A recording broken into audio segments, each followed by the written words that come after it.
Cerita dongeng, jangan ingkar janji. Dongeng ini dari negeri Armenia. Dahulu kala, di sebuah desa di Armenia, perempuan yang menikah langsung dibawa pindah ke rumah suaminya. Sebab setelah menikah, perempuan menjadi tanggung jawab suaminya. Pada suatu hari, seorang laki-laki menikahi perempuan di desa itu. Pesta pernikahannya digelar dengan sangat mewah. Lelaki itu adalah seorang bangsawan. Ada ratusan pengiring pengantin laki-laki. Ada yang naik kereta kuda, ada pula yang menunggangi kuda. Mereka semua terlihat bahagia. Banyak barang yang dibawa oleh pengantin laki-laki untuk diserahkan kepada pengantin perempuan. Hampir sehari semalam pesta digelar. Setelah pesta, laki-laki itu langsung membawa istrinya ke rumahnya. Kini perempuan itu sudah bukan tanggung jawab orang tuanya. Pasangan pengantin baru itu naik ke atas kereta kuda. Rumah si lelaki memang cukup jauh. Perjalanan ke sana memakan waktu berhari-hari. Sementara iringan pengantin cukup banyak. Bekal perjalanannya rupanya tidak cukup untuk mereka semua. Matahari pun begitu terik, sehingga rombongan pengantin itu kehabisan air minum.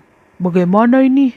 Kita sudah berjalan cukup jauh, tetapi tak kunjung menemukan sumber air. Lihatlah para perempuan itu. Mereka terlihat sangat lelah dan kehausan, ucap salah satu kerabat si lelaki. Rombongan pengantin berhenti sejenak.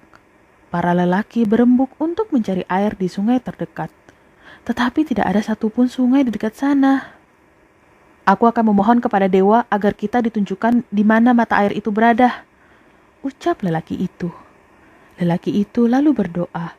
Dia berjanji kepada dewa bahwa jika saat itu dewa menunjukkan tempat mata air terdekat, maka lelaki itu akan memberikan kurban.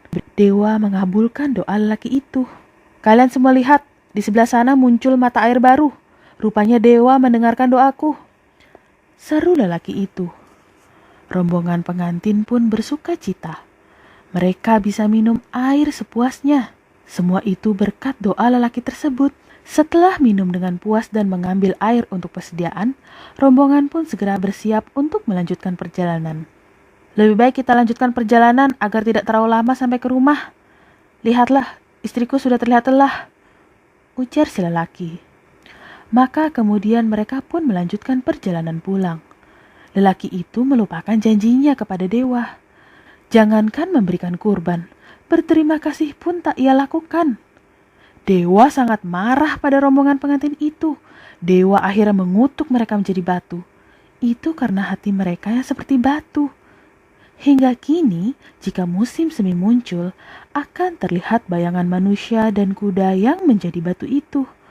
Para orang tua sering menceritakan kisah ini kepada anaknya, agar sang anak tidak pernah lupa pada janjinya. Nah, pesan moral dari cerita ini, tepatilah janjimu agar tidak menjadi orang yang suka ingkar. Sebelum berjanji, pikirkanlah terlebih dahulu apa kau bisa menepatinya atau tidak. Jika tidak bisa menepati, lebih baik tidak usah berjanji.